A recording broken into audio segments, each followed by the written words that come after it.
لیکن یہ کہ امام مہدی کی حکومت قائم کرنے کے لیے کون لوگ آئیں گے؟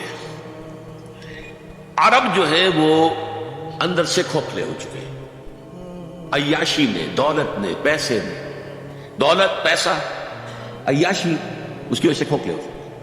یہاں میں آپ کو دو حدیثیں سنانا چاہتا ہوں۔ سنن ابن ماجہ کی روایت ہے حضرت ابو ہریرہ سے رضی اللہ تعالی عنہ، قال قال رسول اللہ صلی اللہ علیہ وسلم اذا وقعت الملاحم بعث اللہ بعثا من الموالی هم اکرم العرب فرسا واجودہ سلاحا یوید اللہ بہم الدین، رواہ ابن ماجہ عن ابی ہریرہ رضی اللہ تعالی عنہ۔ جب ملاحم کا دور شروع ہوگا تو اللہ تعالیٰ اٹھائے گا ایک لشکر یا لشکروں پر لشکر موالی میں سے۔ موالی کون ہے؟ عربوں نے جب فتح کیا تھا اس پورے علاقے کو خلافت راشدہ کے دوران، اور پھر وہ لوگ جو ہے، ایک رائے تو یہ تھی کہ انہیں غلام بنایا جائے سارے آبادیوں کو، لیکن یہ کہ حضرت عمر کا اجتہاد تھا، اس کے مطابق جو ان کو غلام نہیں بنایا گیا، تو وہ موالی کی ایسے کرتے۔ عربوں میں دم نہیں ہے، موالی میں سے لشکر اٹھیں گے کہ جو در حقیقت حضرت مہدی کی حکومت کو قائم کرے۔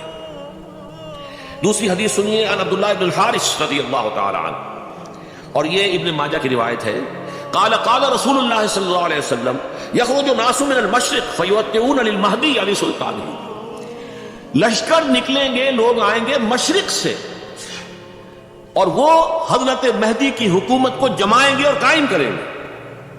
اب ذرا نوٹ کیجئے کہ جزیرہ نماء عرب کے مشرق میں کون سے ملک ہیں؟ تین، ایران، افغانستان، پاکستان، یہ تین سالڈ مسلم ممالک، مسلم آبادی اکثریت۔ ویسے تو یہ کہ آگے ہندوستان میں 20 کروڑ مسلمان ہیں، لیکن وہ 20 کروڑ جو ہے وہ تو 80 کروڑ کے اندر تحلیل ہو جاتے ہیں غیر مسلموں میں، لیکن یہاں جو معاملہ ہے یہ غالب اکثریت کا۔ ان میں سے ایران کا معاملہ جہاں تک ہے، نمبر 1 یہ کہ وہ شیعہ عقائد کے حصار میں بند ہے، اس سے ادھر ادھر ہونا اس کے لیے ممکن نہیں۔ حدیث میں یہ بھی آتا ہے کہ اصفہان سے 70,000 یہودی دجال کا ساتھ دیں گے۔ لیکن بہرحال خراسان ایک صوبہ ہے افغانستان کا اس وقت بھی، شمال مشرقی کونے میں، مجھے امید ہے وہاں سے خیر کی، کیونکہ خراسان کا لفظ وہاں پہ شامل ہے، اور حضور کی حدیث میں بعد میں آپ کو سناؤں گا کہ خراسان سے فوجیں چلیں گی جو یروشلم کو دوبارہ حاصل کریں گی، فتح کریں گی۔ جیسے پہلے یروشلم کھویا عربوں نے تھا، دوبارہ حاصل کیا تھا کرد نے، کرد خون، صلاح الدین ایوبی رحمۃ اللہ علیہ، ایسے اب پھر عربوں نے کھویا ہے، لیکن لینے والے خراسان سے لشکر آئیں گے۔ یخرج من خراسان رایات سود لا یردھا شیء حتی تنصب بایلیا، خراسان کے علاقے سے کالے علم لے کر لشکر چلیں گے جن کے رخ کو کوئی موڑ نہیں سکے گا جب تک کہ وہ جا کر یروشلم میں نصب نہ ہو جائے۔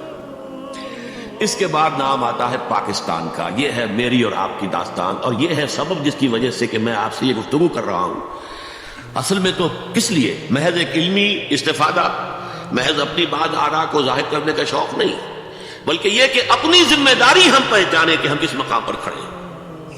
دیکھیے، اس پاکستان کے بارے میں یا ہندوستان کے بارے میں علامہ اقبال نے کہا تھا اپنے ترانہ ملی میں، میر عرب کو آئی ٹھنڈی ہوا جہاں سے، میرا وطن وہی ہے، میرا وطن وہی ہے۔ اور مجھے بتایا گیا کہ سنن ابی داؤد میں یہ روایت موجود ہے کہ حضور نے فرمایا کہ ہندوستان کی طرف سے مجھے ٹھنڈی ہوا آتی ہے، اگرچہ مجھے وہ حدیث ابھی نہیں ملی ہے، لیکن حزب التحریر کا ایک کارڈ مجھے ملا تھا، تو اس میں اس حدیث کا اور اس میں ابن داؤد، ابو داؤد کا روایت کا حوالہ موجود تھا۔ لیکن میں جو چیز آپ کو بتا چکا ہوں وہ یہ کہ الف ثانی کا پورا تجدیدی کارنامہ اس ہندوستان کی سرزمین میں ہوا۔ مجدد الف ثانی شیخ احمد سرندی، شاہ ولی اللہ دہلوی، سید احمد بریلوی، وہ تو ہمارے پاکستان میں آ کر جو ہے ان کا خون جذب ہوا ارض پاکستان۔ پھر شیخ الہند مولانا محمود حسن، تحریک خلافت چلی تو صرف ہندوستان میں چلی اور کہیں نہیں چلی۔ آزادی کی تحریک چلی پوری دنیا میں، وہ نیشنلزم کی بنیاد پر چلی، ملے نیشنلزم، عرب نیشنلزم، ترک نیشنلزم۔ ہمارے ہاں چلی تو اسلام کے نام پر، پاکستان کا مطلب کیا؟ لا الہ الا اللہ۔ پھر پاکستان قائم ہوا معجزے کے طور پر، بلکہ نازل ہوا ہے ليلۃ القدر میں، انا انزلناه فی ليلۃ القدر، جیسے قرآن نازل ہوا ہے ليلۃ القدر میں، یہ پاکستان بھی نازل ہوا ہے ليلۃ القدر میں۔ اس کا برقرار رہنا ابھی تک معجزہ ہے۔ ہندو یہ سمجھتا تھا، کانگریس سمجھتی تھی کہ جھٹپٹ ختم ہو جائے۔ پھر یہ کہ اس کا قرارداد مقاصد کا پاس ہو جانا، مزید بھی اور اضافی دفعات دستور میں آ جانا، اب کمرشل انٹرسٹ کو ربا قرار دے کر حرام قرار دینا، یہ سارے لینڈ مارکس ہیں کہ جو اشارہ کر رہے ہیں کسی چیز کی طرف، معاملہ کدھر جا رہا ہے۔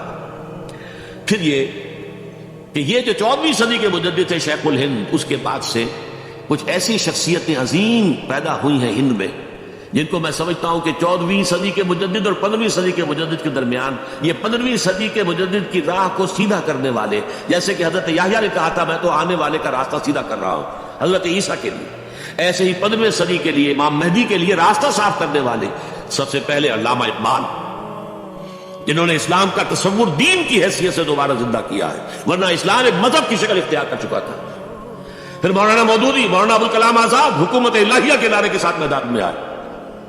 یہ اقبال نے جو تصور پیش کیا تھا اس پر عملی جدوجہد کے لیے حزب اللہ قائم ہوئی۔ نوٹ کر لیجیے 11 برس کا فرق ہے عمر کا علامہ اقبال کے اور ابوالکلام کے، اور 1913 میں جب حزب اللہ قائم کیا اس وقت علامہ اقبال کی ملی شاعری اپنے عروج کو پہنچ چکی تھی۔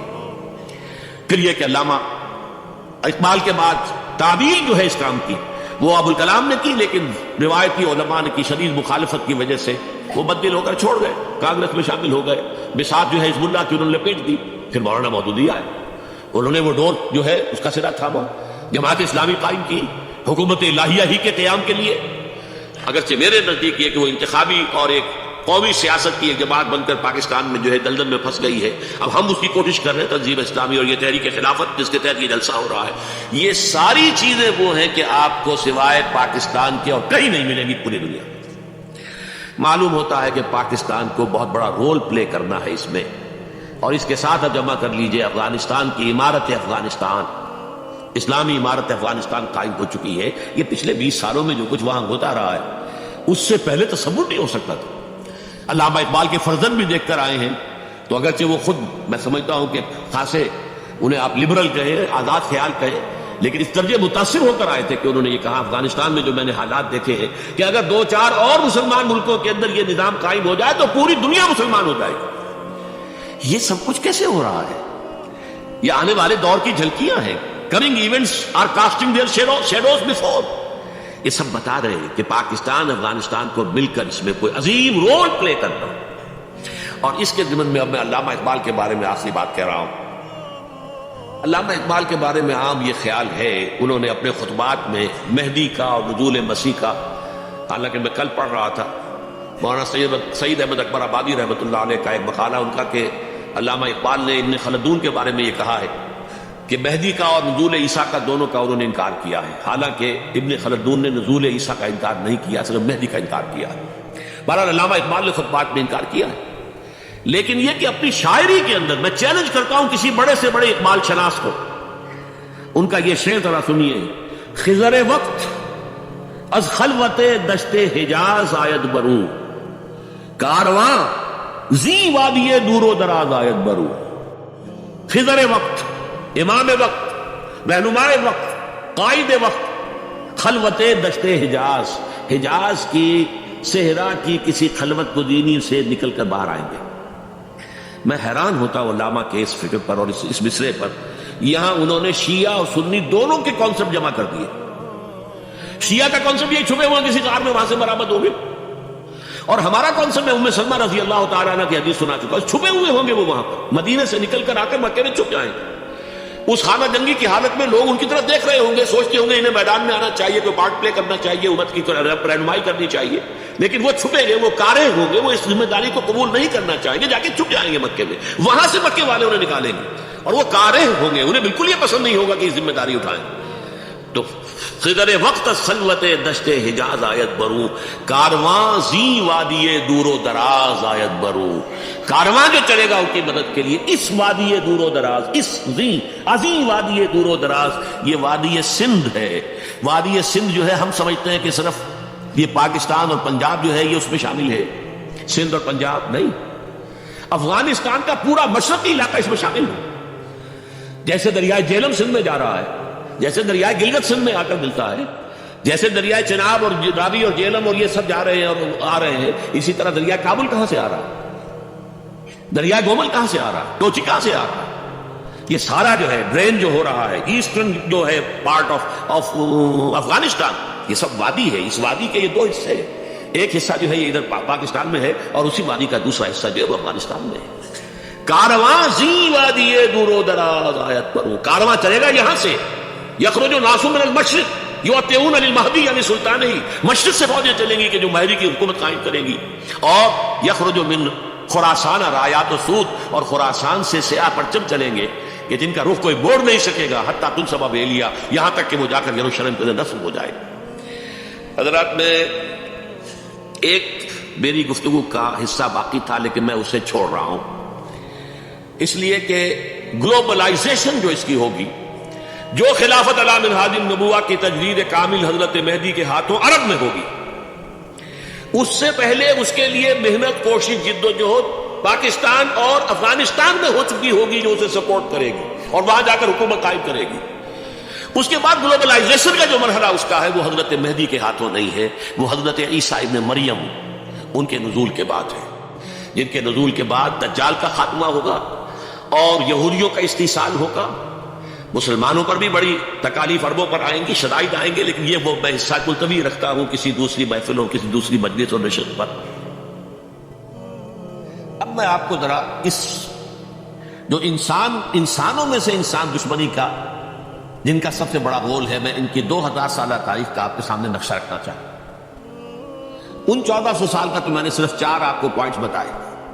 موسیٰ سے عیسیٰ تک 1400 برس علیہ السلام، 2 مرتبہ عروج، 2 مرتبہ زوال، اشیریوں کے ہاتھوں پٹوائی، بابلیوں کے ہاتھوں پٹانا، گریکس کے ہاتھوں مرمت، رومنس کے ہاتھوں مرمت۔ یہ جو 2000 سال تھے، کیونکہ اب تو ظاہر بات 21ویں صدی شروع ہو گئی، 20 صدیاں حضرت مسیح کو پوری ہو گئی۔ پہلی بات نوٹ کیجئے، حضرت مسیح کی پیدائش ہے سن 1 قبل مسیح۔ یہ نقطہ آپ نے کبھی سنا ہے یا نہیں؟ جب ملینیم کا سلسلہ شروع ہوا تھا پچھلے سال، تو میں نے بیان کر دیا تھا کہ ایک عجیب حساب کے اندر انہوں نے غلطی کی ہوئی ہے۔ حضرت مسیح کی پیدائش ہوئی 25 دسمبر کو، سن انہوں نے شروع کر دیا، اس کے بعد جنوری آئی تو پہلا سال شروع ہو گیا۔ اگر جنوری سے پہلا سال شروع ہوا تو یہ 6 دن جو ہے تو اس کے پچھلے سال میں تھے، لہذا کہا جائے گا کہ Jesus Christ was born 1 year before Christ، BC۔ تو 1 قبل مسیح میں حضرت مسیح کی پیدائش ہوئی۔ یہ آخری اسرائیلی نبی اور رسول۔ یہودی علماء کی مخالفت، دشمنی، سولی پر چڑھوا دینا میں بیان کر چکا ہوں۔ سن 33 عیسوی میں، جبکہ حضرت مسیح کی عمر 33 برس تھی، اللہ تعالیٰ نے انہیں زندہ آسمان پر اٹھا لیا، لیکن یہودیوں نے اپنے خیال کے مطابق انہیں سولی پر چڑھوا دیا، ان کی موت واقع ہو گئی۔ اگرچہ اس کے بعد یہ اختلاف ہے ان میں، یہودی کہتے ہیں وہ سولی پر چڑھ گیا، ختم ہوا، مر گیا، عیسائی کہتے ہیں نہیں، انتقال ہوا ہے مسیح کا صلیب پر، لیکن پھر وہ دوبارہ زندہ ہو گئے۔ ان کی لاش ایک غار میں رکھ دی گئی تھی، وہاں ریزریکشن ہو گیا، ان کا باعث بعد الموت وہی ہو گیا، اور پھر انہیں اللہ نے زندہ آسمان پر اٹھا لیا۔ تو ہمارے اور عیسائیوں کے درمیان نوٹ کر لیجئے، یہ چیز مشترک ہے کہ حضرت مسیح آسمان پر زندہ اٹھائے گئے۔ فرق کیا ہے؟ وہ سمجھتے ہیں کہ سولی دیے گئے، سولی پر مرے، پھر زندہ ہوئے، پھر گئے۔ ہم سمجھتے ہیں کہ نہیں، وما صلبوہ وما قتلوہ، انہوں نے نہ صلیب دے سکے انہیں اور نہ انہیں قتل کر سکے، بل رفع اللہ الیہ، اللہ نے اٹھا لیا۔ پھر ہمارا اور یہ اس کا عیسائیوں کا ایک اور اتفاق ہے، سیکنڈ کمنگ آف جیسس، حضرت مسیح دوبارہ آئیں گے، یہ عیسائیوں کا بھی عقیدہ ہے اور ہمارا بھی۔ بہرحال، تو جیسا کہ میں نے عرض کیا کہ اس وقت یہ عذاب استحصال، عذاب اکبر کے مستحق ہو چکے تھے، لیکن اللہ نے ان کی مدت دراز کی ہے،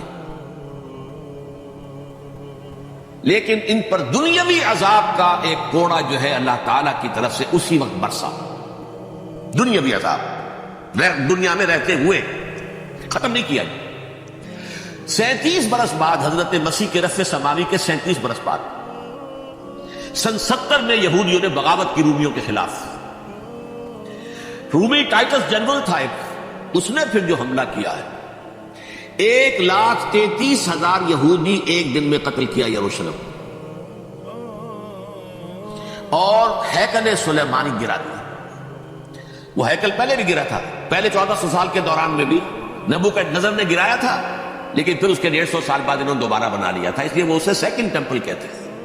پہلا ٹیمپل جو حضرت سلیمان نے بنایا تھا، نبوکدنضر نے گرا دیا 587 قبل مسیح میں، پھر دوبارہ انہوں نے 150 سال کے بعد بنا لیا. وہ اس تاریخ کا حصہ ہے میں نے جس کے بارے میں آپ کو تفصیل نہیں بتائی.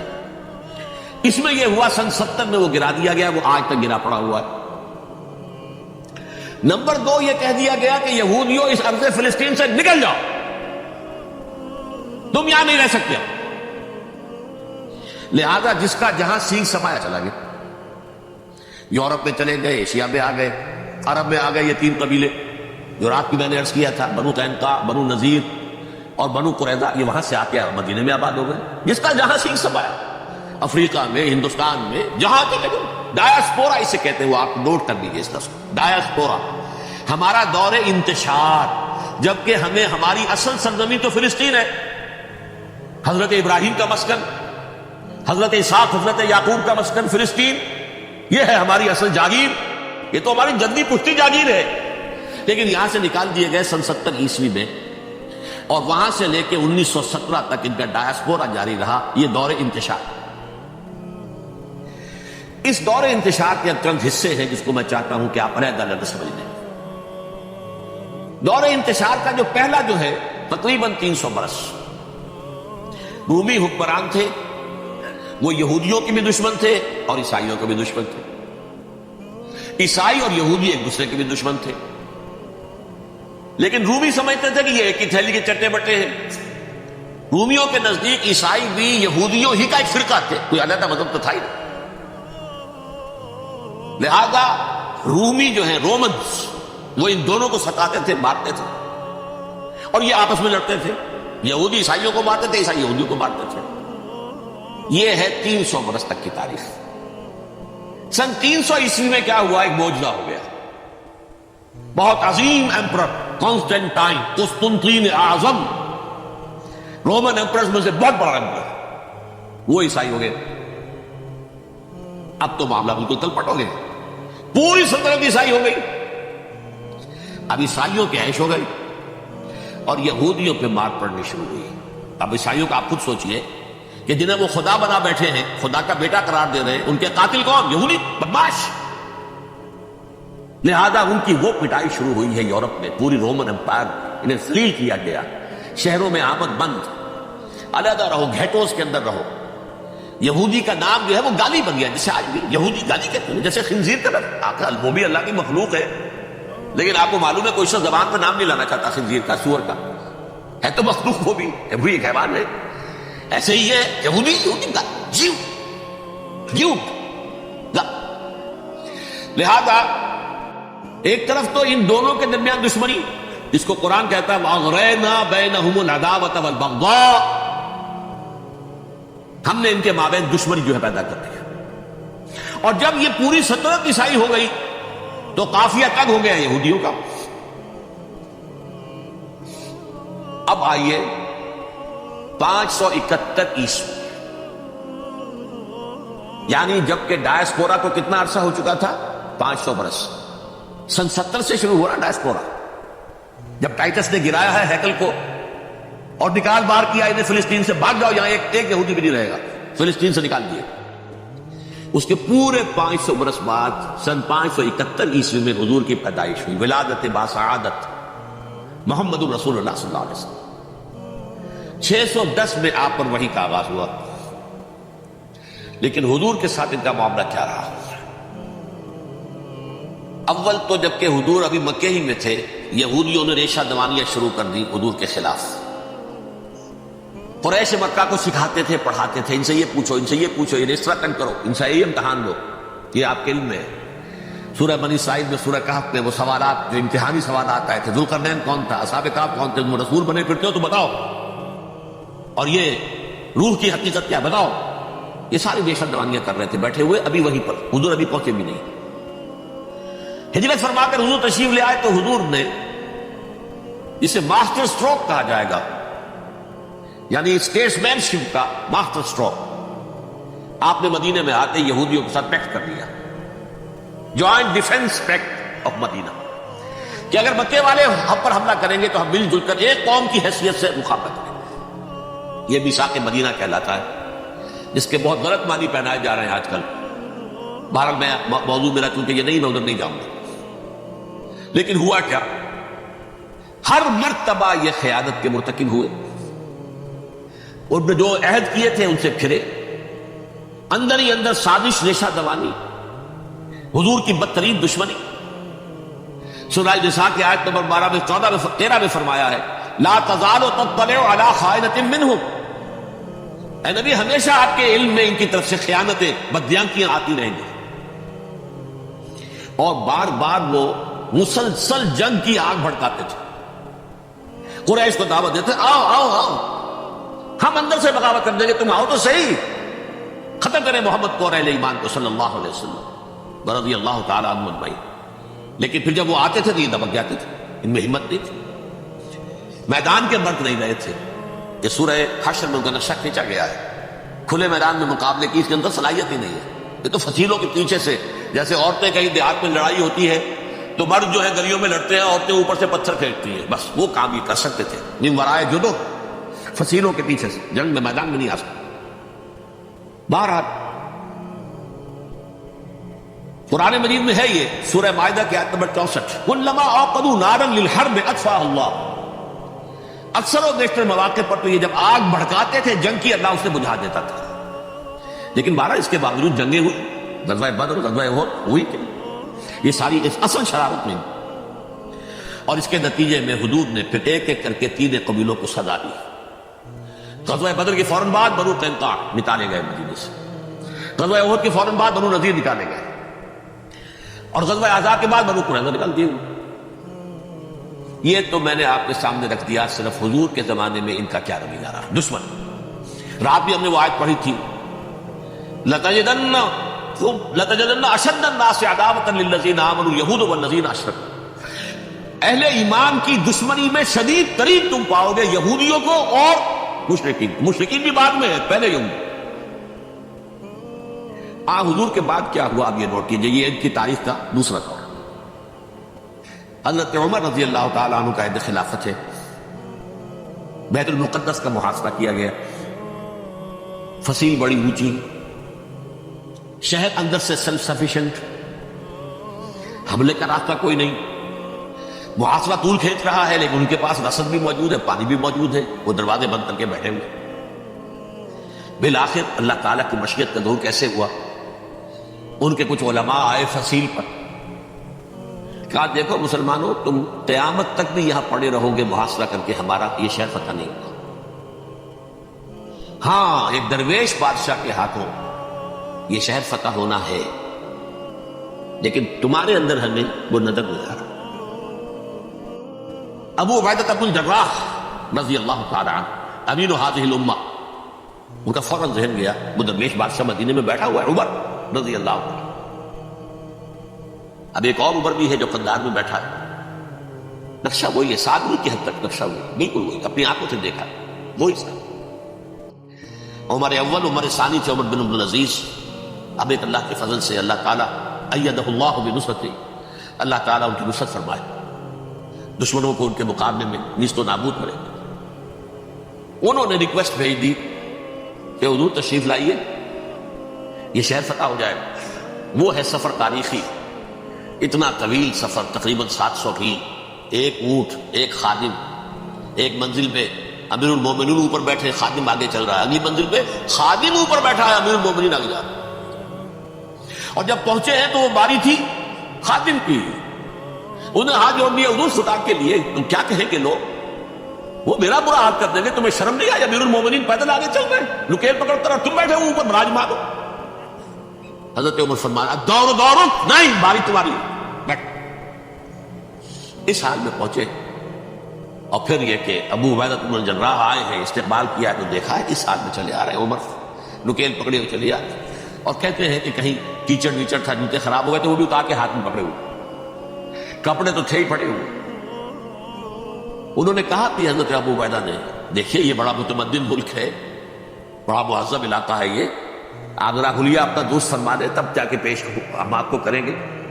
آپ نے فرمایا نحن قوم اعزنا اللہ بالاسلام، ہم وہ قوم ہیں جنہیں اللہ نے عزت دی ہے اسلام کے ذریعے سے، کپڑوں کے ذریعے سے نہیں، دولت کے ذریعے سے۔ اسی حال میں گئے ہیں، اوپر سے انہوں نے کھڑے ہو کر نشانیاں دیکھی ہیں، اپنی کتابیں کھولی، ہاں یہ وہی ہے، اچھا لو جی سرنڈر، شہر تمہارے ہاتھ میں۔ خون کا ایک قطرہ نہیں بہا اور بیت المقدس فتح ہوا۔ لیکن اس وقت حضرت عمر نے ایک نرمی یہ کی کہ یہودیوں کے لیے بھی اسے اوپن سٹی قرار دے دیا۔ یہ احسان عظیم حضرت عمر کا۔ اس سے پہلے یہودی آ ہی نہیں سکتا تھا، داخل ہی نہیں ہو سکتا تھا، وہاں وہ آ کر وزٹ نہیں کر سکتا تھا، زیارت نہیں کر سکتا تھا اپنے مقدس مقامات کی۔ حضرت عمر نے یوں سمجھیے کہ تقریباً 550 برس کے بعد ان کے لیے راستہ کھولا ہے کہ ہاں تم آ سکتے ہو، زیارت کر سکتے ہو۔ لیکن یہ عیسائیوں نے لکھوایا معاہدے کے اندر، انہیں یہاں آپ آباد ہونے کی اجازت نہیں دے، لیکن کم وزٹ دی پلیسز، دیکھیں زیارتیں کریں جائیں۔ یہ معاہدہ حضرت عمر کا ہے رضی اللہ تعالیٰ، جو پھر خلافت راشدہ کے بعد بنو امیہ نے بھی اس کو آرڈر کیا، بنو عباس نے کیا۔ پھر جو ہمارے یہ ترکوں میں اندر خلافت آئی تو ترک خلفاء نے بھی اس معاہدے کی پوری پابندی کی۔ فلسطین میں آ سکتے ہیں یہودی صرف زائرین کی حیثیت سے، وہاں آباد نہیں ہو۔ اب آئیے اگلا دور آیا حضرت عثمان کا دور خلافت۔ یہ ہے وہ وقت کہ اب یہود نے امت مسلمہ کی پیٹھ میں چھرا ٹوکا۔ وہ کیسے؟ ایک یہودی عبداللہ ابن سبا اسلام کا لبادہ اوڑھ کر آ گئے، معاشرے کا جائزہ لے لیا۔ ان میں بنو ہاشم اور بنو امیہ میں جو پرانی کشاکش تھی اس کے کچھ نہ کچھ جراثیم باقی ہیں، اگر ان کو ذرا بھڑکا دے تو مسلمانوں میں انتشار پیدا ہوگا۔ کہا یہ عثمان کون ہے؟ یہ تو بنو امیہ میں سے ہے، یہ حق تو بنو ہاشم کا ہے، خلافت ان کے پاس ہونی چاہیے، محمد کے تو رشتہ دار وہ ہے صلی اللہ علیہ وسلم۔ عوام الناس کے اندر بات پھیلنی شروع ہوئی۔ پھر ایک بڑی سازش کے انداز میں حضرت عثمان کے خلاف پروپیگنڈا، حضرت عثمان کے جو عاملین تھے، گورنر تھے، ان کے خلاف پروپیگنڈا، اور ایسی ہوشیاری کرتے تھے کہ کوفے میں کوفے کے حاکم کے خلاف کچھ نہیں کہنا، اجی مصر میں یہ ہو رہا ہے، اجی شام میں یہ ہو رہا ہے، اجی یہ جو مسلمان ہے وہ یہ کر رہا ہے، یہ ظلم ہو رہا ہے، یہ لوٹ مار ہو رہی ہے، یہ خیانتیں ہو رہی ہیں۔ اب نہ تو اس زمانے میں مینز آف کمیونیکیشن، کیسے تصدیق کریں؟ افواہیں تو آپ آج کراچی کے اندر شروع ہو جائے تو پتہ نہیں چل سکتا کسی کو کہ کیا اس میں صداقت ہے کیا جھوٹ ہے، اور بری بات جو ہے فطرت انسانی کی کمزوری ہے وہ فوراً قبول کرتا ہے، کسی کے بارے میں اچھی بات ماننے کو تیار نہیں ہوتا لیکن بری بات تو فوراً تیار۔ بہرحال یہ فتنہ انہوں نے اٹھایا، حضرت علی کی الوہیت کا فتنہ اٹھایا، حضرت عثمان کے خلاف الفتنۃ الکبریٰ برپا کیا، حضرت عثمان شہید ہوئے۔ اس کے بعد 5 برس تک مسلمان ایک دوسرے کی گردنیں کاٹتے رہے، باغی خانہ جنگی ہوئی۔ امت کو وہ زخم لگایا ہے جو آج تک جس سے خون رس رہا ہے۔ یہ شیعان عثمان اور شیعان علی تھے جو بعد میں پھر سنی اور شیعہ ہو، اور آج تک فتنہ کس نے جگایا؟ ایک عبداللہ ابن سبا یہودی اور اس کے ایک تعلیم دے، شیطان کا ایجنٹ، اور انسانوں میں سے بھی اس کے جو بھی حواریین تھے اور شیطانوں کے اندر سے بھی انہوں نے بھی اس آگ کو بڑھتا ہے۔ یہ آپ سوچ لیجئے کہ یہ کس نے وہ زخم لگایا؟ یہودی۔ اگلا دور آیا، خلافت راشدہ ختم ہوئی، بنو امیہ کا بھی دور کافی گزر گیا۔ طارق ابن زیاد 712 عیسوی میں حملہ کرتے ہیں اسپین پر۔ اسپین اس وقت عیسائیت کا بہت بڑا گڑھ، بڑے کٹر ترین عیسائی جو ہے وہ اسپین میں، لہذا یہودیوں کی وہاں بہت مٹائی ہوتی تھی، بہت مٹائی ہوئی، میں بتا چکا ہوں، دشمنی تھی چلی آ رہی تھی عیسائیوں کے ہاتھوں یہودیوں کی۔ وہ تو سن 300 عیسوی سے ایمپرر کانسٹنٹائن کے بعد سے شروع ہوتی تھی۔ اس حوالے سے یہودیوں نے اس وقت چالاکی یہ برتی، کچھ راستے واسطے بتائے، کچھ مدد کی طارق ابن زیاد کی۔ طارق ابن زیاد نے انہیں اپنا محسن سمجھا، ہسپانیہ فتح ہو گیا تو یہودی چونکہ محسنین کی فہرست میں آ چکے تھے، انہیں بہت اقتدار نصیب، بڑی سپورٹ مسلمانوں نے دی۔ ان کے بڑے بڑے علماء نے اسی دور کے اندر پیدا ہوئے، بڑے بڑے تھنکرز ان کے اسی دور میں پیدا ہوئے۔ بن گوریون جو کہ ایک وزیر اعظم تھا اسرائیل کا، اس نے یہ لکھا ہے اپنی کتاب میں، Muslim Spain was the golden era of our diaspora. وہ ڈائسپورا جو 70 عیسوی سے شروع ہوا تھا اور 1917 عیسوی تک جاری رہا ہے، اس میں سے گولڈن ایرا ہمارا جو تھا وہ مسلم اسپین تھا، اسپانیہ میں بیٹھ کر ہم عیش کیے۔ لیکن وہاں سے انہوں نے اور جو کچھ کیا، یہ تو داستان کے تو بہت سے گوشے ہیں، لیکن میں جس اسٹریٹ لائن میں چل رہا ہوں اس کے اعتبار سے ایک بات سمجھ لیجیے، وہاں بیٹھ کر انہوں نے اب عیسائیت کی پیٹھ میں چھڑا ٹوکا۔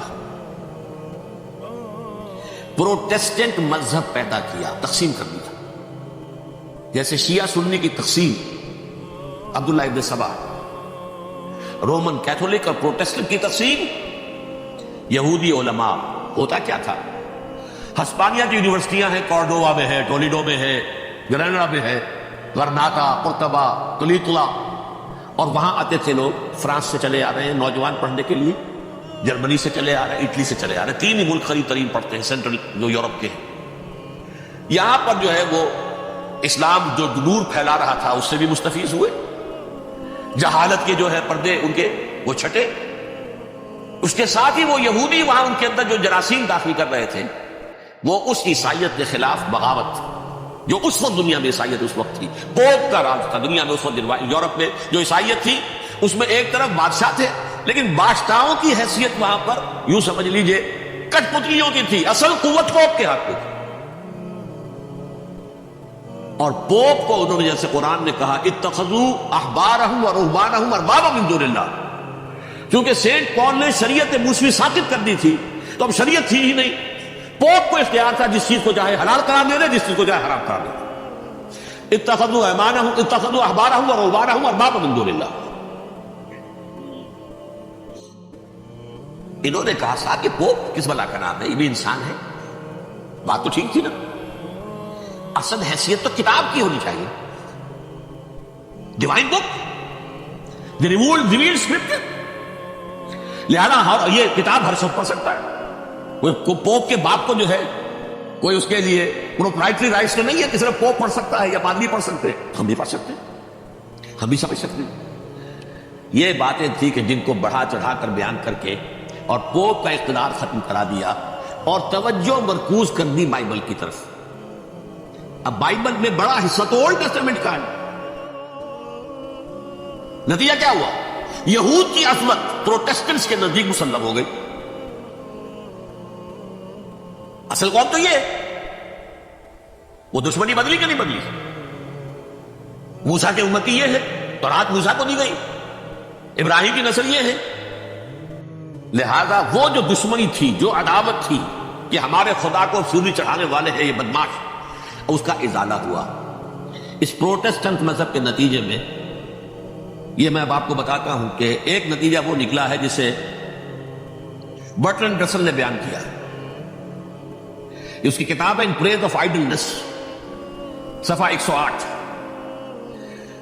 وہ لکھتا ہے کہ Christians retaining the Judaic belief in a special revelation added to it the Roman desire for worldwide domination and the Greek taste for metaphysical subtleties.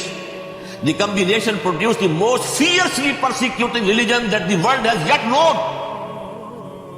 یہ تین چیزیں آ کر عیسائیت میں مل گئی، ایک تو جب یہ اولڈ ٹیسٹمنٹ جو ہے وہ ان کے ہاتھ میں آ گئی، اور اس کے میں کچھ آپ کو بتا دیتا ہوں کہ اولڈ ٹیسٹمنٹ کی تعلیمات، کیونکہ یہ اولڈ ٹیسٹمنٹ جو ہے یہ محرف تھی، اصل تورات تو گم ہو گئی تھی 587 قبل مسیح میں، جب پہلی مرتبہ ہیکل جو ہے تباہ ہوا ہے اس وقت ختم ہو گئی تھی، اس کے کوئی 150 سال کے بعد انہوں نے یادداشتوں سے مرتب کر کے لکھی ہے، اب اس میں ان کے اپنے خیالات، اپنے امانی، اپنی توجیحات وہ شامل ہو گئے، لہذا میں آپ کو حوالے دیتا ہوں اس کتاب کے اندر مظالم کی جو تعلیم دی گئی ہے، اہل کتاب نے اپنے مظالم قتل عام کے جواز کے لیے تورات میں تبدیلیاں کی اور پیغمبروں پر دہشت ناکی اور بدترین حرام کاری کے الزامات لگائے۔ سنیے، پہلا حوالہ ہے یہ گنتی باب 31 آیات 17-18۔ اس لیے ان بچوں میں جتنے لڑکے ہیں سب کو مار ڈالو، اور جتنی عورتیں مرد کا منہ دیکھ چکی ہیں ان کو بھی قتل کر ڈالو، لیکن ان لڑکیوں کو جو مرد سے واقف نہیں اور اچھوتی ہیں اپنے لیے زندہ رکھو۔ یہ کسی اللہ کی کتاب کا یہ جملہ ہو سکتا ہے، کسی ریویل بک کا؟ اور سنیے، یہ ہے استثناء ڈیٹرانومی باب 20 آیت 16-18۔ پر ان قوموں کے شہروں میں جن کو خداوند تیرا خدا میراث کے طور پر تجھ کو دیتا ہے، کسی ذی نفس کو جیتا نہ بچا رکھنا، جیسا خداوند تیرے خدا نے تجھ کو حکم دیا کہ کل نیست کر دے، مرد، عورتیں، بچے، بوڑھے، سب۔ یہ کتاب مقدس ہے۔ اور سنیے، سیموئیل باب 27 آیت نمبر 9.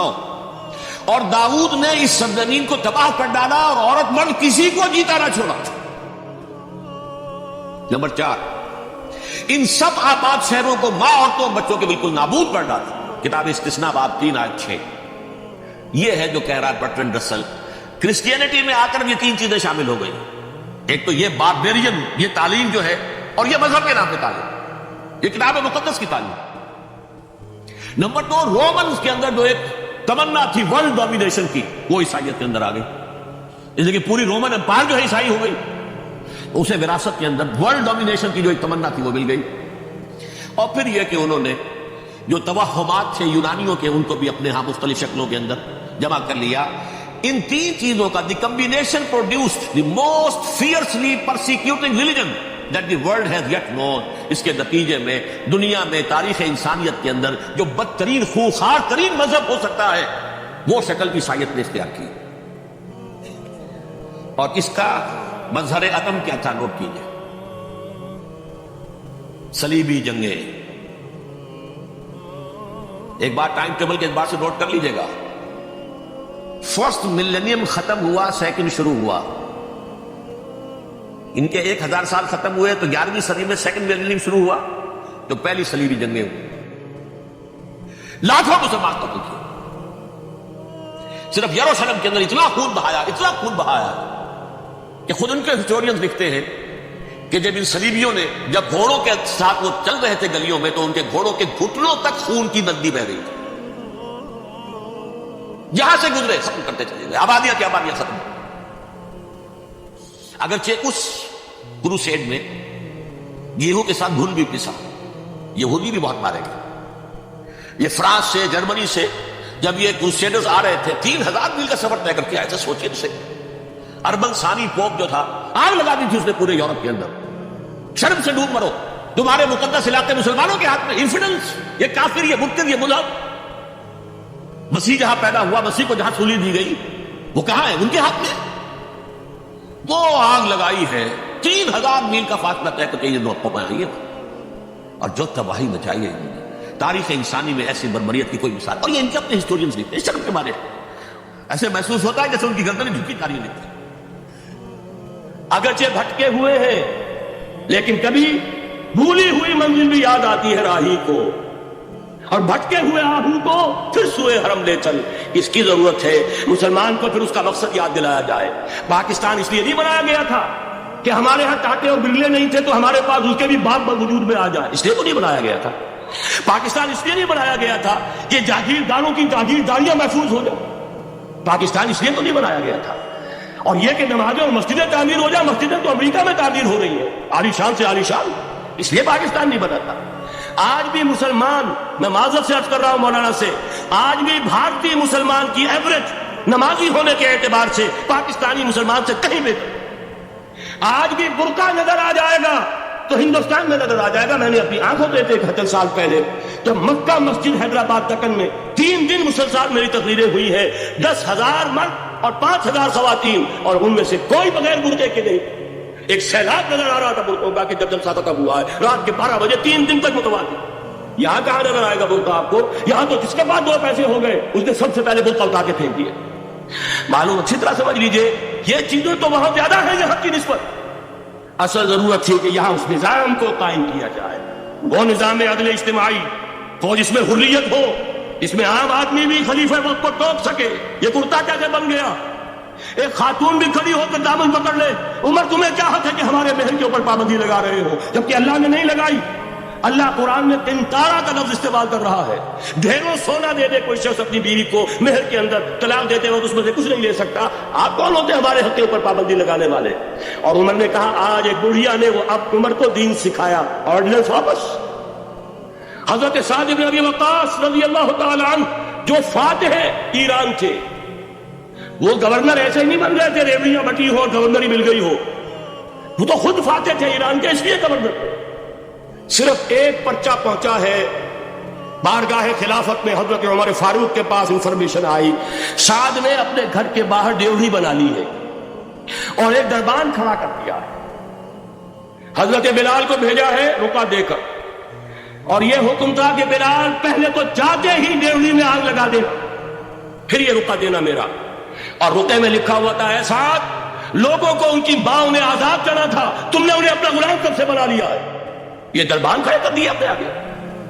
وہ حریت، وہ مساوات کہ جا رہا ہو خلیفہ وقت اور چارج لینے جا رہا ہے بیت المقدس کا، کوئی ذاتی علاج کے لیے نہیں جا رہا، سیر و سیاحت کے لیے نہیں جا رہا، چارج لینے کے لیے بالکل سرکاری وزٹ ہے، آفیشل وزٹ ہے، اسٹیٹ وزٹ ہے. اور حال کیا ہے؟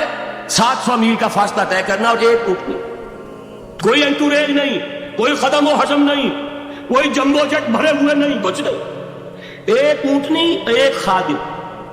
اس ایک اونٹنی پر چونکہ راستے کا راشن بھی ہے لہذا 2 آدمی نہیں بیٹھ سکتے، ایک بیٹھ سکتا. ایک منزل خلیفہ وقت بیٹھا ہوا ہے اوپر اور خادم نکیل پکڑ کر چل رہا ہے، اگلی منزل خادم اوپر بیٹھا ہے اور خلیفہ وقت عمر بن الخطاب رضی اللہ تعالی عنہ اور وہ آگے آگے نکیل پکڑ کر چل رہے ہیں. یہ نظام چاہیے آج نوع انسانی.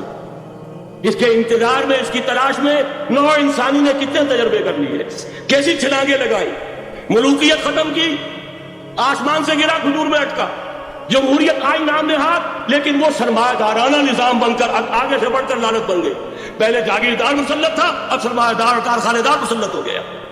اسے نکلنے کے لیے دور لگایا، کمیونزم کی طرف گئے، چھلانگ لگائی، اب ایک پارٹی ڈکٹیٹر بن کر بیٹھ گئی. انسان رست از یک بنتا افتاد در بندے دیگر، ایک چیز سے غلامی سے نجات پاتا ہے، دوسری میں پھنس جاتا ہے. اور کیوں؟ کہ وہ نظام عدل اجتماعی جو محمد عربی کو دے کر بھیجا گیا تھا، اس کے کسٹوڈین سوئے ہوئے، اس کے کسٹوڈین کو اندازہ ہی نہیں. یہ نسخہ تو ہمارے پاس تھا، ہمیں عمل کرنا تھا، دنیا کے سامنے پیش کرنا تھا. پاکستان بنایا اس لیے گیا تھا کہ ہم اس کا ایک نمونہ دنیا کے سامنے پیش کریں گے. قائد اعظم نے فرمایا تھا کہ ہم یہ چاہتے ہیں کہ پاکستان کی صورت میں عہد حاضر میں اسلام کے اصول حریت و اخوت و مساوات کا ایک نمونہ قائم کر کے دکھائیں. کہاں ہے وہ؟ بھٹک گئے، سو گئے. وَلَنُذِيقَنَّهُم مِّنَ الْعَذَابِ الْأَدْنَىٰ دُونَ الْعَذَابِ الْأَكْبَرِ، بڑے عذاب سے پہلے چھوٹا عذاب کا مزہ چکھائیں گے. لَعَلَّهُمْ يَرْجِعُونَ، شاید کہ لوٹ آئے. کوئی عجب نہیں اس عذاب الادنیٰ سے بعد ہم جاگے نہیں، ہوش میں نہیں آئے. کوئی عجب نہیں کہ بڑے عذاب کا کوڑا ہماری پیٹوں کو برستا ہے. لیکن مجھے یہ یقین ہے، نوٹ کر لیجئے، اگر یہ دوسرا امکان ہو گیا، خدا نہ خواستہ اللہ کے عذاب کا کوڑا ہماری پیٹ پر برسا، مجھے یقین ہے اللہ ہندوؤں کو مسلمان بننے کی توفیق دے گا. لیکن اسلام کا بول بالا اسی خطے سے ہو. تاریخ میں یہ ہو چکا ہے. آیا فتنہ تاتار کے افسانے سے پاسباں مل گئے کعبے کو صنم خانے سے.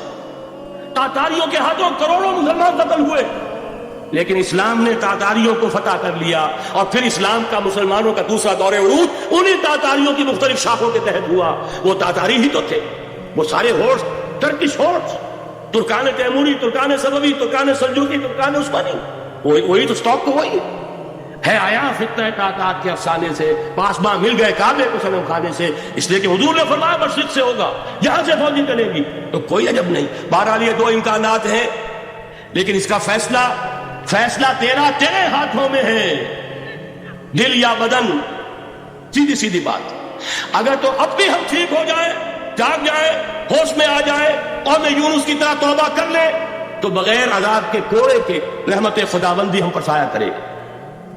اگر ہم نہ جاگے تو وہ عذاب کا کوڑا آئے گا. یہ نہیں میں کہہ سکتا ان ادری قریب بعید ما توعدون، یہ میں نہیں کہہ سکتا، یقین کے ساتھ جانتا ہوں کہ آئے گا. لیکن یہ کہ اس کے بعد بھی یہیں سے بول بالا ہوگا. اگر ہمارے ذریعے نہیں تو ان کے ذریعے سے جو ہمیں شکست دے کر پھر اسلام قبول کر لیں گے. لیکن کیوں نہ پہلے ہی راستے پر چلنے کی کوشش کریں. اب نوٹ کر لیجئے، یہ کتابیں اگر آپ پڑھنا چاہیں تو کتاب الملاحم میں پڑھیے. بدترین عذاب عربوں پر آیا کھڑا ہے، سروں پر ٹنا ہوا ہے. بدترین ایسی جنگ ہونی ہے الملحمۃ العظمیٰ، جس کو کہ میں بھی آپ کو گواہی پیش کر دوں گا، جسے کہا گیا ہے لاسٹ کروسیڈ. بش نے بھی کروسیڈ کا لفظ بول دیا تھا، پھر واپس لیا اس نے. نکل جاتی ہے جس کے منہ سے سچی بات مستی میں. فقیہ مصلحت بھی سے اور ہندے بادہ خار اچھا، کروسیڈ کہہ کر پھر واپس لیا. یہ کروسیڈ، اس کے اوپر جس قدر نقصان ہونا ہے عربوں کا. گریٹر اسرائیل بنے گا، عراق، شام، اردن، سعودی عرب کا کچھ شمالی علاقہ، ترکی کا جنوبی علاقہ، مصر کا صحرائے سینا، اور اس کے ساتھ ہی جو بہترین اس کا زرخیز ترین علاقہ ڈیلٹا آف نائل، یہ سب یہودیوں کے قبضے میں جائے گا۔ اس کو حدیث میں کہا گیا الملحمۃ العظمی۔ عیسائی 80 علم لے کر ہے مسلمانوں تم پر حملہ آور ہوں گے، اور ہر علم کے نیچے 12,000 فوج ہوگی، 9.5 لاکھ فوج۔ یہ نیٹو کی تیاری کس کے لیے ہو رہی ہے؟ جب یو ایس ایس آر کا خاتمہ ہوا تو پوچھا گیا تھا نیٹو چیف سے، اب کس لیے؟ تمہارا وہ دشمن تو ختم ہو گیا، اب ہمیں اسلامک فنڈامنٹلزم سے نمٹنا ہے۔ وہ جانتے ہیں خطرہ یہی ہے، اب اسلام ابھر سکتا ہے۔ مسلمانوں کے سینوں کے اندر وہ آگ ہے، اوپر خاکستر آ گیا ہے، تمہیں اٹھانا بیٹھنا، یہ اندر تو انگارہ ہے، اوپر سے راکھ ہے، اس سے دھوکہ نہ کھا جانا ان کے دلوں کے اندر۔ اور بش نے کہا تھا مسلمان چاہتے ہیں کہ ہسپانیہ سے لے کر انڈونیشیا تک نظام خلافت قائم کریں، اور میں حیران ہوا تھا کہ اس وقت کو ہسپانیہ کا خیال کیسے آ گیا؟ ہمیں تو کبھی آتا ہی نہیں، ہم تو بھول گئے، وہ تو 500 برس پرانی بات ہے جبکہ وہاں سے ہمیں نکال دیا گیا تھا۔ اگرچہ اقبال نے کہا تھا ہے ارض فلسطین تو یہودی کا اگر حق، ہسپانیہ پر حق نہیں کیوں اہل عرب کا؟ ہسپانیہ میں تو 800 سال حکومت کی مسلمانوں نے، اور ابھی 500 برس سے گزرے ہیں نا۔ یہودی تو ارض مقدس سے 2000 سال نکالے گئے، انہیں لا کے آباد کیا گیا، عربوں کے سینے میں خنجر بھونک دیا گیا۔ وہ چھوٹا سا ملک جو چاہتا کرتا، کوئی پوچھنے والا نہیں۔ امریکہ جیسے اپنے بیٹے کی حفاظت کرے ویسے کرتا ہے، اور حضور نے فرمایا ہے وہ جنگ جب ہوگی تو ایک باپ کے اگر 100 بیٹے ہوں گے تو 99 ختم ہو جائیں گے، ایک بچے گا۔ یہ حدیث صحیح۔ اور آپ نے فرمایا ویل للعرب من شر قد اقترب، عربوں کے لیے ہلاکت ہے، عربوں کے لیے بربادی ہے اس شر سے جو قریب آ چکی ہے۔ اور آج جس طرح انہوں نے ان کی تہذیب کو اختیار کر لیا، دبئی جا کر دیکھیے، بدترین مغربی معاشرہ جو ہے وہ دبئی کے اندر ہم نے قائم کر کے دکھا دیا۔ اب سعودی عرب اس راستے پر بڑھ رہا، اور اس کے بعد نمبر 2 پر جو ہے ہم پاکستانی ہیں۔ لیکن میں اس کے پہلی بات جو کہہ رہا ہوں وہ تو یقینی ہے، اس میں تو احادیث صحیحہ ہو، اگرچہ اس کے بعد پانسا پلٹے گا، پھر حضرت مہدی کا ظہور ہوگا، پھر حضرت عیسیٰ کا نزول ہوگا، اور وہ گریٹر اسرائیل گریٹر گریو یارڈ بنے گا یہودیوں کا، ایک ایک یہودی قتل ہوگا اور دفن ہوگا۔ یہ بات نہیں ہونا ہے، میں پہلی بات پرس کر رہا ہوں۔ وہ پانسا پلٹے گا جب پلٹے گا، ابھی جو سامنے ہے وہ کیا؟ جسے ملحمۃ العظمی کہا حضور نے، جسے آرمگیڈون کہتے ہیں عیسائی۔ آرمگیڈون کی اگر کہیں جا کر آپ دیکھیں گے، آپ ڈکشنری میں مانیں تو کیا لکھا ہے؟ A very big war which will be fought between the forces of evil and good before the end of this world۔ اس دنیا کے خاتمے سے پہلے خیر اور شر کی قوتوں کے درمیان بہت بڑی جنگ ہوگی۔ ارمجدون اسے کہتے ہیں عربی میں، اور ارمگیڈون اسے کہتے ہیں انگریزی کے اندر، اور یہ بائبل کی آخری کتاب کے اندر ہے، جو اس میں کہ مکاشفات یوحنا، ریویلیشنز آف سینٹ جان۔ یہ تو میں کہہ رہا ہوں یقین کے ساتھ، اور زیادہ دور نہیں آیا چاہتا ہے، اس لیے کہ یہودیوں کا اور عیسائی جو کنزرویٹوز ہیں، نیو کنزرویٹوز، ان کا 5 نکاتی ایجنڈا ہے متفق علیہ، جس کے تحت یہ جنگ صلیبی شروع کی گئی۔ وہ سن لیجیے آپ۔ آرمگیڈون نمبر 1، گریٹر اسرائیل قائم ہو جانا اس کے نتیجے میں نمبر 2، مسجد اقصی اور قبۃ الصخرہ کو گرانا نمبر 3، وہاں 3rd ٹیمپل، وہ مسجد جو حضرت سلیمان نے بنائی تھی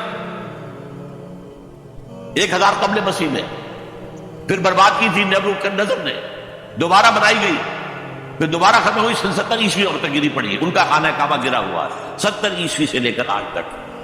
ایک دیوار ہے ویلنگ وال، جہاں جاتے ہیں روتے ہیں پلیز ماتم کرتے ہیں، وہاں وہ بنے گا 3rd ٹیمپل۔ اور نمبر 4، اس میں لا کر رکھا جائے گا تخت حضرت داؤد کا۔ یہ تخت کہاں ہے اس وقت؟ یہ لندن شریف کے اندر، جو ان کی پارلیمنٹ کا جو چرچ ہے، ویسٹ منسٹر ایبے اس میں رکھا ہوا ہے. ایک پتھر تھا جس پر بٹھا کر حضرت داؤد کی تاج پوشی ہوئی، پھر حضرت سلیمان کی ہوئی، پھر وہ پتھر رکھ دیا گیا جب حضرت سلیمان نے بنایا ہیکل مسجد اقصی. باہر وہ ہر بادشاہ جو تھا یہودی اسی کے اوپر بٹھا کر اس کی تاج پوشی ہوتی تھی. سن 70 میں ٹائٹس نے گرایا اسے ہیکل کو، وہ پتھر لے گیا، وہاں سے روم گیا، روم سے آئرلینڈ گیا، آئرلینڈ سے اسکاٹ لینڈ آیا، اسکاٹ لینڈ سے انگلینڈ آیا، اور اب وہ رکھا ہوا ہے 14ویں صدی عیسوی سے آج تک. وہ ویسٹ منسٹر ایبے میں رکھا ہوا ایک کرسی کی سیٹ میں اسے بنا دیا گیا ہے تخت کی شکل. اب انگریزوں میں کوئی ملکہ ہو، کوئی بادشاہ ہو جس کی بھی تاج پوشی ہونی اس میں ہو، یہ لا کر رکھا جائے گا تھرڈ ٹیمپل پہ. اور اس پر یہودیوں کے خیال کے مطابق ان کا مسیحا آئے گا جو مسیح دجال ہوگا. عیسائیوں کے خیال کے مطابق حضرت عیسیٰ آئے گی، وہ ہمارا بھی خیال ہے حضرت عیسیٰ آئے گی علیہ السلام. بہرحال یہ تو بات کی باتیں ہیں نا، اس وقت جو میں عرض کر رہا ہوں عربوں پر بہت بڑا عذاب. اور پاکستان کا معاملہ البتہ یہ ہے، میں یقین سے نہیں کہہ سکتا. ہینگنگ ان دی بیلنس ہو سکتا ہے اللہ تعالیٰ ہم پر رحم فرمائے، ہو سکتا ہے اگرچہ اسی پہ شرائط ہوگی. چمن کے مالک اگر بنا لیں موافق اپنا شعار، اب بھی چمن میں آ سکتی ہے پلٹ کر چمن سے روٹھی بہار، اب بھی ہو سکتا. اور یہ بھی ہو سکتا ہے کہ اللہ تعالیٰ نے معجزانہ طور پر ہمیں ملک دیا، ہم نے اللہ سے بدعہدی کی، وعدہ خلافی کی، غداری کی، لہذا سزا دی جائے اور ہم سے یہ ملک چھین دیا جائے. It's just possible. دور نہ سمجھے، اس انہونی بات نہ سمجھے. جو گھیراؤ ہو رہا ہے آپ کے مغرب میں نیٹو فورسز اور مشرق میں بھارت فورسز، بھارتی فورسز گدھوں کی طرح بیٹھے ہوئے انتظار کر رہے ہیں پاکستان اور ڈسٹیبلائز ہو جائے، یہاں اور بدامنی ہو جائے. اب لاہور میں پھر آج دھماکے ہو گئے ہیں. 2 دن پہلے کا دھماکہ میں سے کیا ہے وہ آپ کے سامنے بیٹھا ہوں. وہ جانے بچی ہیں جو ہماری اکیڈمی کا حشر ہوا تو میں آپ کو نہیں بتا سکتا. یہ سارا کیوں ہو رہا ہے؟ تاکہ یہاں بدامنی ہو جائے اور ہمیں جواب مل جائے. مغرب سے نیٹو فورسز داخل ہو جائیں، مشرق سے بھارتی فورسز آ جائیں اور ہمارے ایٹمی دانت توڑ کر اور پھر ہمیں بھارت کے سامنے ڈال دیا جائے. نو ڈو ایز یو لائک. یہ ان کا نقشہ ہے. ہوگا کیا وہ اللہ جانتا ہے، ہوگا وہ جو اللہ چاہے. لیکن اللہ کا چاہنا جو ہے وہ کس پر منحصر ہے؟ یہاں انقلاب برپا کرو، یہاں اسلام لاؤ. اگر دھندوں میں لگے رہو گے تو وہ خود بخود نہیں آ جائے گا انقلاب. صحابہ نے جانیں دی تھی، کتنی تکلیفیں اٹھائی تھی. 12 برس تک مکی دور کے اندر بانشہ درویشی در ساز و دما دم سن جو پختہ شبی خدرا بر سلطنت جم سن. یوم طائف یاد ہے جو حضرت عائشہ فرماتی ہے کہ میں نے پوچھا تھا حضور سے کہ یوم احد سے زیادہ سختی بھی آپ پر کبھی آئی؟ یوم احد پر کیا ہوا تھا؟ تلوار کا وار پڑا تھا آپ کو چہرہ مبارک. یہ جو رخسار کی ہڈی ہے اس کے اندر وار گیا ہے. اوپر خود کی 2 کڑیاں تھی وہ اس میں گھس گئی. 2 دندان مبارک شہید ہوئے. وہ خود کی کڑیاں ایک صحابی نے اپنے دانتوں سے پکڑ کر کھینچنے کی کوشش کی، دانت نکل گئے، وہ نہیں نکلی. کیا جتن کر کے نکالی گئی ہوگی تو خون کا فوارہ، اتنا خون گیا ہے کہ آپ بےہوش ہو گئے، گر گئے. اور مشہور یہ ہو گیا کہ آپ کا انتقال ہو گیا، شہادت ہو گئی. یہ سیرت کبھی پڑھی ہے؟ حضرت عائشہ کے ہوش کا تو یہی دور تھا نا. یوم طائف میں جو 3-4 تھی بچی تھی، انہیں کیا پتا کیا ہو رہا ہے حضور کے ساتھ. 3 دن تک حضور مکے کی گلیاں اور وہاں کے اوباش میں پتھراؤ کر گئے تھے اس امید میں کہ شاید وہاں کا کوئی سردار ایمان لے آئے. تو یہاں تو ابو طالب بھی فوت ہو گئے. یہی دنیا بھی سہارا تھا، خاندانی سہارا تھا ابو طالب کے ذریعے. اور گھر میں ایک دلجوئی کرنے والی رفیقہ حیات تھی، وہ بھی ان کا بھی انتقال ہو گیا. آپ نے کہا یہ عام الحزن ہے. اب تو سب کو طے ہو گیا قریش ہو گیا، اب جیسے قتل کر دو. اسی لیے آپ گئے طائف. شاید وہاں کا کوئی بڑا سردار مانے ایمان لے آئے مجھ پر تو میں اپنا مرکز ادھر شفٹ کر دوں. تینوں سے ملے ہیں، تینوں نے وہ جواب دیے نکل جاؤ میں سے، میں تمہارے ساتھ بات بھی کرنے کو تیار. اچھا تمہارے سوا کوئی نہیں ملا تھا اللہ کو نبی بنا کر بھیجنے کے لیے؟ دیکھو جاؤ، میں بات نہیں کرنا چاہتا، ہو سکتا ہے میں بے عزتی کر بیٹھوں، واقعی تم اللہ کے نبی ہو تو میں مارا جاؤں گا، جاؤ جاؤ جاؤ۔ یہ سلوک محبت کے ساتھ نہیں ہے۔ اور پھر چھوکروں کو، اسٹریٹ ارچنز جنہیں آپ کہتے ہیں، اشارہ کیا ذرا خبر لو ان کی، پتھراؤ ہو رہا ہے، ساتھ کوئی ہی نہیں، ایک آدمی سے، زید بن حارثہ۔ اب سامنے سے پتھر آ رہے ہیں تو حضرت زید آگے آ جاتے ہیں، ڈھال بنتے ہیں، مجھے لے کے پتھر دور کر رہے، پیچھے سے آ رہے ہیں، چاروں طرف سے تو ڈھال نہیں بن سکتا، جسم لہو لوہا، خون جا کر جوتیوں جم گیا، جوتی اتر نہیں دی۔ پھر وہاں سے واپسی پر جو دعا مانگی ہے، اللہم الیک اشکو ضعف قوتی وقلت حیلتی وہوانی علی الناس، اے اللہ تیری جناب میں فریاد لے کر آیا ہوں اپنے قوت کی کمی کا، اپنے وسائل کی کمی، اور جو ذلت و خاری ہو رہی ہے لوگوں کے ساتھ، الا ملتکرنی، مجھے کس کے حوالے کر دیا، الا بعیدی یتجہمنی، یہ میرے اوپر ہجوم کر کے آج حملہ کریں، اور عدو من لگتا ہمارے، یہ دشمن کے حوالے میرا معاملہ کیا جو چاہے کرتے۔ لیکن پھر ابدیت غالب آتی ہے، ان لم یکن علی غضب فلا ابالی، اللہ اگر تو ناراض نہیں ہے تو مجھے کوئی پرواہ نہیں، سر تخویف خم ہے جو مزاج یاد کا، مجھے اندیشہ یہ ہے کہ تو ناراض تو نہیں، یہ تکلیفیں جھیلی ہے۔ سینکڑوں صحابہ نے جانوں کا نذرانہ پیش کیا ہے، عذاب کی جنگ میں فاقوں پر فاقے ہو رہے تھے، اور ان فاقوں کی حالت میں خندق کھودنے کا حکم ملا، لوگوں کی کمریں دوہری ہو رہی، پتھر باندھے اپنے پیٹوں سے، اپنی چادروں کے ساتھ کس کر قبر دوہری میں ہو جائے۔ اور جب صحابہ گدانے جلا رہے ہیں تو کیا کہہ رہے ہیں؟ نحن الذین بایعوا محمدا علی الجہاد ما بقینا ابدا، اللہم لا عیش الا عیش الاخرہ۔ صحابہ کہتے تھے ہم وہ لوگ ہیں جنہوں نے محمد سے بیعت کی ہے کہ جہاد کرتے رہیں گے جب تک جان میں جان نکل جائے تو بات اور جان ہے، چاہے ابھی بھوک سے کمر دوڑی ہوئی جا رہی، جان تو ہے۔ اور ایک دفعہ کہتے تھے اللہم لا عیش الا عیش الاخرہ، اللہ عیش زندگی تو آخرت کی زندگی ہے۔ اور حضور فرماتے تھے، حضور کے بیٹھے ہوئے نہیں تھے گاؤں ٹکیاں لگا کر، پتھر اٹھا اٹھا کر خندق میں سے لے جا کے باہر پھینک رہے تھے۔ جب صحابہ کہتے ہیں اللہم لا عیش الا عیش الاخرہ، حضور فرما رہے ہیں فاغفر للانصار والمہاجرہ، اے اللہ ان انصار اور مہاجرین کی مغفرت فرما دے۔ پھر حضور کی خدمت میں کچھ لوگ آئے، حضور اب یہ فاقہ ناقابل برداشت ہو گیا، دیکھیے ہم نے پتھر باندھے ہوئے اپنے پیٹ کے ساتھ۔ حضور نے کرتا اٹھا کر دکھایا، وہاں 2 پتھر ہوتے ہیں۔ یہ ہے سیرت النبی۔ آپ کس چیز کو سیرت النبی سمجھتے ہیں؟